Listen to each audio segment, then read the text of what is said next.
I'm not exactly how to talk about this topic, but let's give it a shot. And that is sort of being fixated on non-duality. Like, you think this is the right thing or the complete thing or the ultimate thing.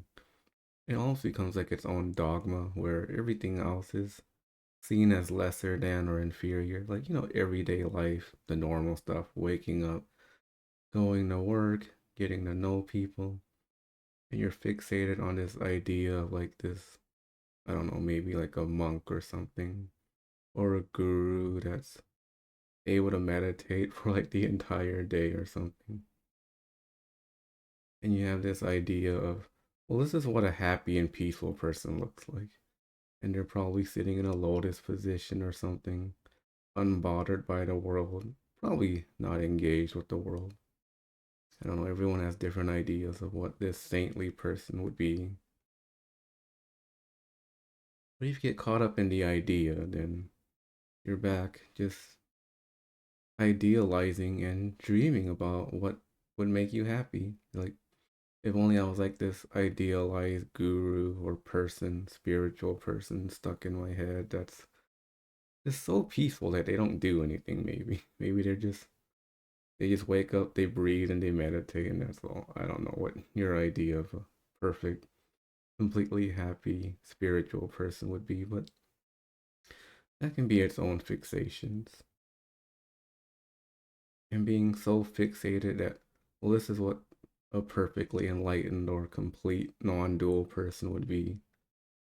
That just creates a lot more tension. If we go back just to the word non-dual, it's really just saying not two, as in there's no separation.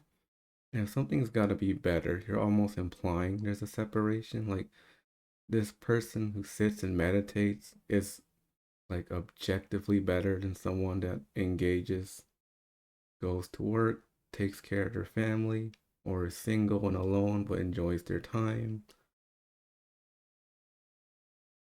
Any idea or image in your head, they're all just ideas and images. None of it's true. We're trying to get you to stop imagining things and just live directly as you are. And really, that fixation that there's this ultimate way of being, and it's a set, fixed way that can only exist in your head. Because what's happening, it's just what's happening. There isn't an ultimate or lesser, it's just what's here right now, obviously, directly right in front of your face. And being fixated on that kind of perfect, non dual, perfectly enlightened kind of belief in your head is just kind of a fear of living a normal, regular life where you're just so caught up in trying to chase this perfect image in your head that you stop paying attention to what's right in front of your face. That's just right on the nose. What's important right now? There's nothing else that's happening except what's right now. It's a pretty easy trap to fall into, even if it's like, oh, someday I'll be perfectly happy or perfectly content, perfectly anything. But that's just more mental projection into the future. You can just stop that and come back and just pay attention. What's happening right now? Then doesn't have to be big or ecstatic or explosive or orgasmically pleasurable. It can just be normal and boring. Like, what's happening right now?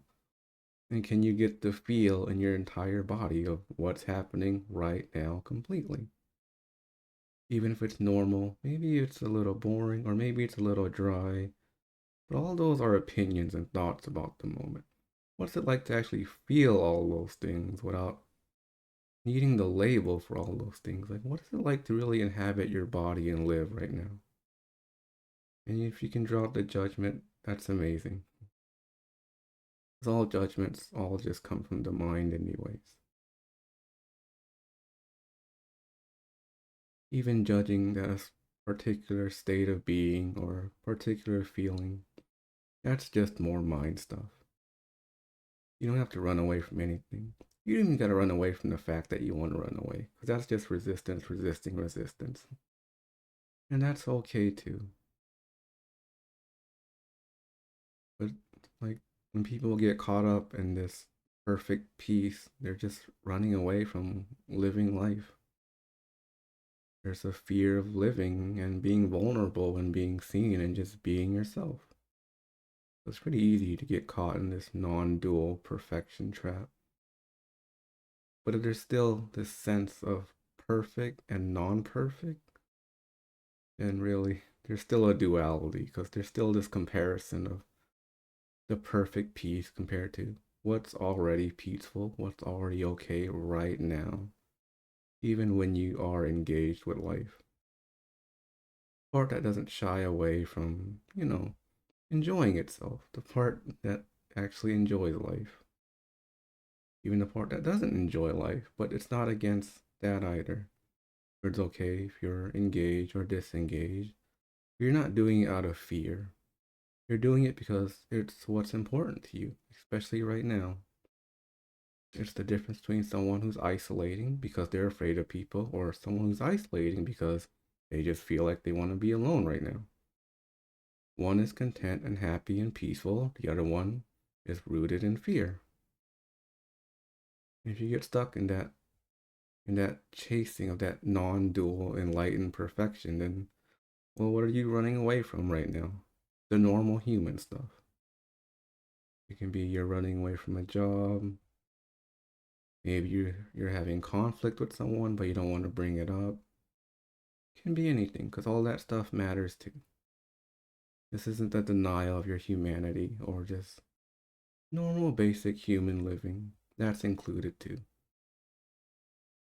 Because if that peaceful sage on the mountain is considered better than someone who's just taking care of their kids, driving to work, picking up their partner from the grocery store, if that comparison still exists, then still a bit of duality.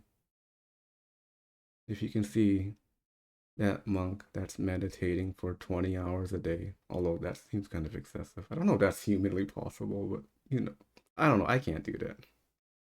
If you think that's better than someone that's just playing with their kids or their dogs or just enjoying their time alone, then there's still a comparison and you're still in your head a little. But you can see it, there's no difference between the monk and just the average person, then you're really getting somewhere.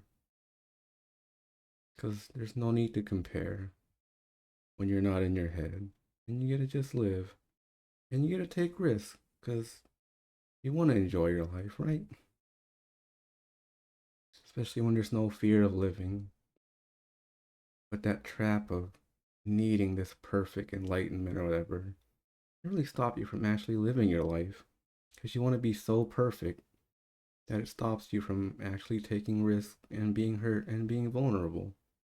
But that's part of life too. And you can take risks, especially when you're not afraid of being hurt anymore.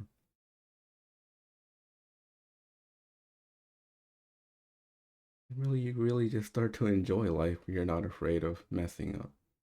You're not afraid of mistakes because you don't wonder about mistakes. The only thing that can be a mistake is when the mind goes in, oh, I messed up. But if that thought just doesn't arrive, or if it does and you don't believe it, then what even is a mistake? You can enjoy your life. You can be rejected from other people. Especially when you have no stakes in it. You can just enjoy the rejection or enjoy the pain.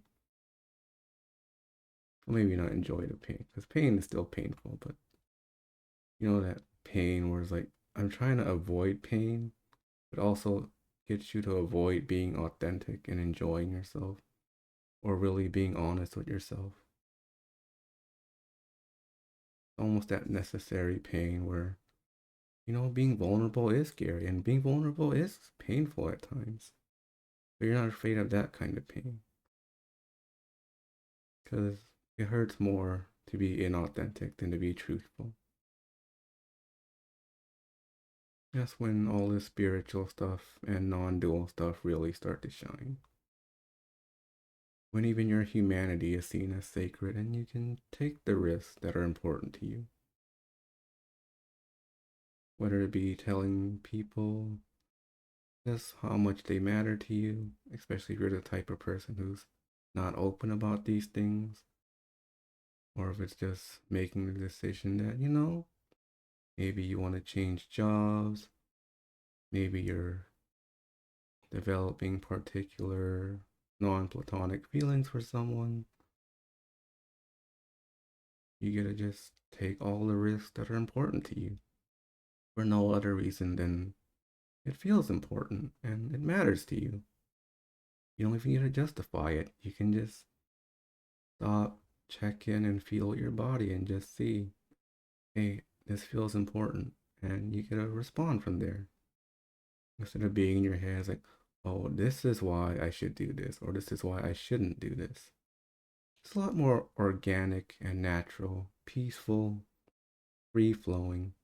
Even if you don't get what you want, you still act from a place that feels whole instead of a place that feels incomplete and needy and wanting. So, yeah, take a shot at being vulnerable. Share yourself with someone as openly as you can. Let them know how much you appreciate them, or just even the reverse can be true. Can you be vulnerable and open to just yourself? Because that takes a lot of courage and vulnerability too. Anyways, thanks for listening. Thanks for appreciating yourself.